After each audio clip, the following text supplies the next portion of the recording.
काश मैं उनकी तरह दिख सकूं, काश मेरे बोलने का तरीका उनके जैसा हो जाए, काश मेरा जीवन उनके जैसा हो जाए। ऐसी इच्छा हमने कभी ना कभी अपनी जिंदगी में जरूर की होगी। Praise the Lord. मैं दीपिका एक बार फिर से आपका स्वागत करती हूँ हमारी सीरीज में, जिसका नाम है फ्रॉम प्रॉमिस टू पैशन।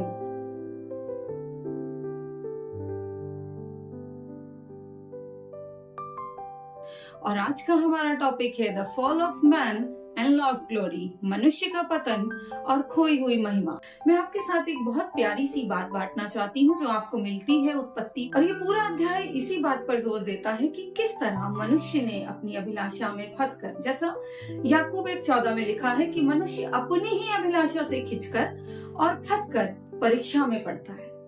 ठीक उसी प्रकार आदम और हवा ने अदन की वाटिका में एक इच्छा की, एक अभिलाषा की और उस अभिलाषा में फंस गए। मैं आपके साथ इस अध्याय के कुछ मुख्य बिंदुओं को, जो हमारे टॉपिक से रिलेटेड है, बहुत ही कम शब्दों में आपके साथ बांटना चाहती हूँ।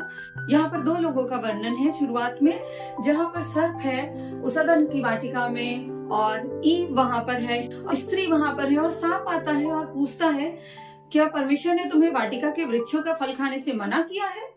स्त्री ने उसे जवाब दिया कि नहीं, सिर्फ जो वाटिका के बीच में है, जो अदन की वाटिका के बीच में एक वृक्ष है, उसके फल को नहीं खाना है, मना किया गया है, क्योंकि अगर हम खाएंगे तो हम श्योरली मर जाएंगे, हम निश्चय मर जाएंगे।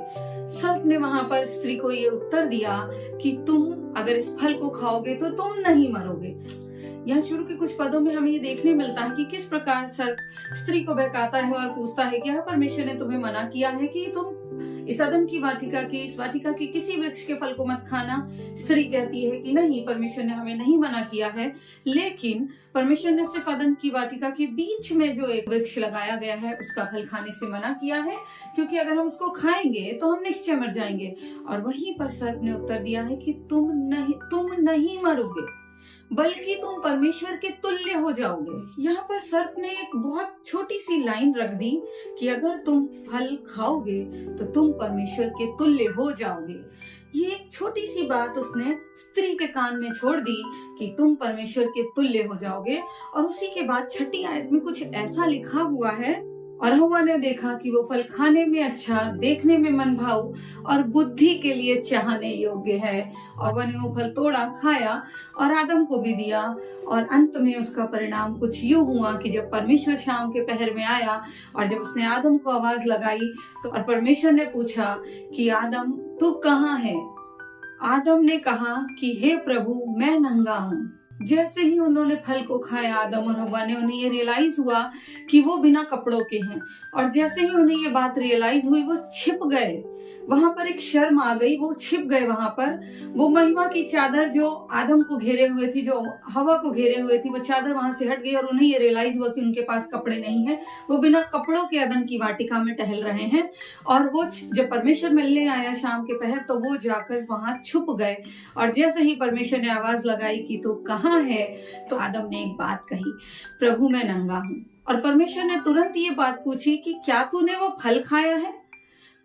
आदम ने ये एक्सेप्ट ही नहीं किया कि हाँ मैंने वो फल खाया है। आदम ने कहा, ये स्त्री जो तूने मेरे लिए बनाई है, इस स्त्री ने फल खिलाया है मुझे। और स्त्री ने दोष लगा दिया सर्प के ऊपर। ये दोषारोपण चल रहा था। और अब सीधे सीधे से अगर हम देखें क्लियरली, आदम की बातों को सुने, तो आदम ने क्लियरली एक ब्लेम इनडायरेक्ट वे में लगा दिया कि प्रभु मेरी गलती नहीं है कि मैंने फल खा लिया। ना, बिल्कुल नहीं, गलती है आपकी। आपने जो स्त्री बनाई है उसी ने मुझे वो फल खिलाया। मैं आपको बताना चाहती हूँ प्रभु के लोगों, वहां पर उससे पहले शर्म नहीं थी, महिमा थी। वहां पे डर नहीं था, भय नहीं था। परमेश्वर कहने लगा कि आओ हम मनुष्य को अपने स्वरूप और समानता में बनाएं। यानी मनुष्य के पास भी तब तक महिमा थी जब तक उसने उस फल को नहीं खाया था। पर जैसे ही उसने उस फल को खा लिया, उसके पास से वो महिमा दूर हो गई। मनुष्य उस टेम्पटेशन में गिर गया। यहाँ पर परमेश्वर सिर्फ एक चीज चाहता था, उस आज्ञाकारिता और उस भरोसे की टेस्टिंग करना जो परमेश्वर ने आदम और हवा से रखी थी। इसके पहले दोषारोपण नहीं था, इसके पहले मृत्यु नहीं थी। लेकिन जैसे ही वो फल खाया गया, जैसे ही वो आज्ञा तोड़ी गई, जैसे ही वो भरोसा तोड़ा गया जो परमेश्वर ने आदम पर रखा था, परमेश्वर ने सर्प से कहा कि अब तुम पेट के बल चला करोगे, स्त्री से कहा कि तू पीड़ा से पुत्र जनेगी और पुरुष तुझ पर प्रभुता करेगा, और आदम से कहा गया कि आदम तेरे कारण पृथ्वी श्रापित है। मैं आपको बताना चाहती हूँ, आदम को भी उसके हिस्से की सजा मिली। आदम को भी बोला गया मेहनत करो तुम परमेश्वर के लोगों। मैं आपको ये बताना चाहती हूँ कि जब हम उस आज्ञा को, उस बात को, उस इच्छा को, उस लालसा को पूरी करते हैं जो परमेश्वर की मर्जी के अनुसार नहीं है, तो हम सिर्फ खुद को नुकसान नहीं पहुंचाते, हम अपने साथ साथ दूसरों को भी इनडायरेक्टली नुकसान पहुंचाते हैं। क्योंकि ये जो आज्ञा दी गई थी कि तू फल ना खाना, ये आदम को दी गई थी और आदम ने यही बात हवा को बताई थी। जब आदम ने फल खाया उसको सजा मिली और वो परमेश्वर की महिमा से दूर हो गया और उसको अदन की वाटिका से बाहर कर दिया गया, वो उस उपस्थिति से जिसमें वो अपने बनाए जाने के दिन से लेकर आज के दिन तक था। सिर्फ एक आज्ञा ना मानने और अपनी उस इच्छा को पूरी करने के कारण फल को देखकर जागी थी कि अगर इसको खा लेंगे तो परमेश्वर के तुल्य हो जाएंगे, और उसने उसको खाया और वो परमेश्वर की उपस्थिति से बाहर चला गया। परमेश्वर के लोगों, मैं आपको बताना चाहती हूँ, पाप वो है जिसने मनुष्य से ये एबिलिटी ले ली कि वो परमेश्वर की ग्लोरी को फुल्ली रिफ्लेक्ट करता। क्योंकि इससे पहले तक ये वर्णन है कि परमेश्वर ने मनुष्य को अपने स्वरूप और अपनी समानता में बनाया, लेकिन जैसे ही उसने वो फल खाया वो स्वरूप उसका बदल गया, वो रूप उसका बदल गया, वो महिमा उससे दूर चली गई। उस महिमा की जगह शर्म ने ले ली। पाप ने मनुष्य से वो एबिलिटी ले ली, मनुष्यों से वो एबिलिटी ले ली जो पूरी तरह से परमेश्वर की ग्लोरी को रिफ्लेक्ट करता था। परमेश्वर ने आदम को वहां से बाहर निकाला, और फिर ऐसा नहीं है कि ये बात पुराने नियम में हुई और पुराने नियम में खत्म हो गई। मनुष्य गिरा, मनुष्य का पतन हुआ, वो महिमा उससे दूर चली गई और मनुष्य पुराने नियम में सारी चीजें सेट हो गई। नहीं, वही चीजें नए नियम में भी आई। और रोमियो उसका 3 अध्याय उसके 23 पद में कुछ ऐसा लिखा है कि सब ने पाप किया और सब परमेश्वर की महिमा से रहित हैं। क्योंकि मैं आपको बताना चाहती हूँ, यू कांट ब्लेम गॉड। आप परमेश्वर को ब्लेम नहीं कर सकते हैं, बिकॉज जो कुछ वो बनाता है दैट इज परफेक्ट। आप उसको ब्लेम नहीं कर सकते हैं। एंड आदम ने एक वही चीज की, उसने दोषारोपण ऐसे नहीं शुरू किया कि हवा पे लगा दिया हो डायरेक्ट कि प्रभु इसने मुझे खिलाया है। उसने ये नहीं कहा, उसने बोला प्रभु ये जो स्त्री आपने बनाई है परमेश्वर, उसने मुझे ये फल दिया और मैंने खा लिया। मैं आपको बताना चाहती हूँ, don't blame God, don't blame anybody. हमारी जिंदगी में कुछ परेशानी हो जाती है, हम कहते हैं प्रभु क्योंकि हमने वो चीजें खुद से इनवाइट करनी अपनी लाइफ में। परमेश्वर ने हमें मना किया था, उसने बचा कर रखा था हमें उन चीजों से,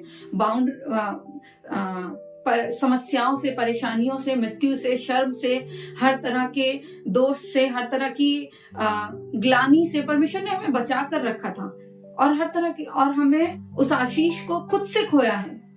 और जब हमने खुद से खोया तो जैसा कि बाइबल में लिखा है कि हम सब पापी हैं, हमारे अंदर इतनी काबिलियत नहीं कि हम परमेश्वर की महिमा को वापस पा सके। परमेश्वर इतना दयालु पिता है, उससे हम पर दया आई और उसने अपने इकलौते पुत्र प्रभु यीशु मसीह को जमीन पर भेजा। प्रभु यीशु मसीह को जगत में हमारे और आपके लिए भेजा कि जो महिमा हमसे खो गई थी, जो महिमा हमसे दूर हो गई थी, आपका आज्ञा मानना सिर्फ आपको प्रॉब्लम में नहीं डालता। आपका आज्ञा ना मानना कईयों को आपके साथ अनजाने में मुश्किल में डाल देता है। जाने अनजाने हम अगर आज्ञाओं को नहीं मानते तो परमेश्वर की महिमा से दूर जाते हैं और अपने साथ साथ दूसरों को भी उसी दोष का भागी बनाते हैं। परमेश्वर ने मनुष्यों पर दया की और यीशु मसीह को भेजकर अपनी उस महिमा को पुनर्स्थापित किया, because he is the only way. प्रभु यीशु मसीह के द्वारा वो महिमा पुनर्स्थापित करी गई। जो महिमा हमने अपनी गलतियों के द्वारा खो दी थी, यीशु मसीह के द्वारा परमेश्वर ने उस महिमा को पुनर्स्थापित किया। जैसा कि रोमियो 3:23 में लिखा है कि सबने पाप किया और उसकी महिमा से रहित है। पर उसके 24वें पद में वो आशीष की बात है, उसके अनुग्रह से, उस छुटकारे के द्वारा जो मसीह यीशु में उस सेत में धर्मी ठहराए गए। हमारा बलिदान, हमारा दाम किसी और ने चुकाया है और जिसने चुकाया है उसका नाम है प्रभु यीशु मसीह। दूसरा कुरिन्थियों 3:18 में कुछ ऐसा लिखा है कि हम परमेश्वर के उस तेजस्वी रूप में अंश अंश करके बदलते जाते हैं, क्योंकि इसके लिए एक दाम चुकाया गया है, एक ताड़ना सही गई है, एक बलिदान चुकाया गया है और उसका नाम प्रभु यीशु मसीह है। और उसने हमारे लिए उन सारी चीजों को, उन सारे पापों को, उन सारी गलतियों को अपने कांधे पे ले लिया। यीशु मसीह ही एक मार्ग है जिसने उस रास्ते को रिस्टोर किया है, जिसके द्वारा हम परमेश्वर की महिमा तक पहुंच सकते हैं।